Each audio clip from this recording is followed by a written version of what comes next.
احتساب عدالت کے جج ارشد ملک آج صبح ایک نجی اسپتال میں انتقال کر گئے، جہاں گزشتہ 3 ہفتوں سے ان کا نمونیا کا علاج جاری تھا۔ میڈیا رپورٹ میں بتایا گیا کہ ارشد ملک کا انتقال کورونا کی وجہ سے ہوا، تاہم اب ان کے بیٹے نے وضاحتی بیان دیتے ہوئے کہا ہے کہ والد کی موت کورونا کی وجہ سے نہیں بلکہ دل کا دورہ پڑنے کی وجہ سے ہوئی ہے۔ ارشد ملک کے بیٹے نے بتایا کہ والد کا کورونا ٹیسٹ کروایا تھا، لیکن ٹیسٹ کا نتیجہ منفی آیا تھا۔ خیال ہے کہ ارشد ملک کے 2 بیٹے اور 2 بیٹیاں۔ یاد رہے کہ احتساب عدالت کے جج ارشد ملک نے 24 دسمبر 2018 میں سابق وزیر اعظم نواز شریف کو العزیزیہ سٹیل مل کے مقدمے میں 7 سال قید کی سزا سنائی تھی۔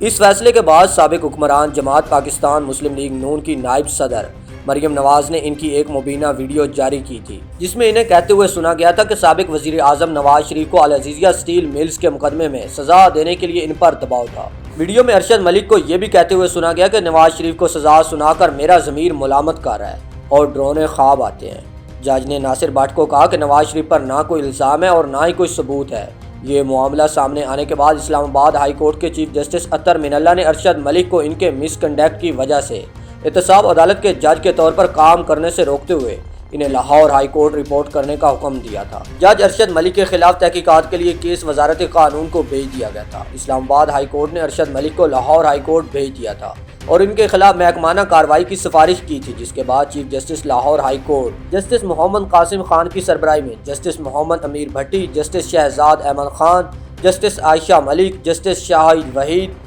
اور جسٹس علی باقر پر مشتمل عدالت عدلیہ کی انتظامی کمیٹی نے ویڈیو اسکینڈل کی تحقیقات مکمل ہونے پر احتساب عدالت کے سابق جج ارشد ملک کو ملازمت سے برطرف کر دیا تھا۔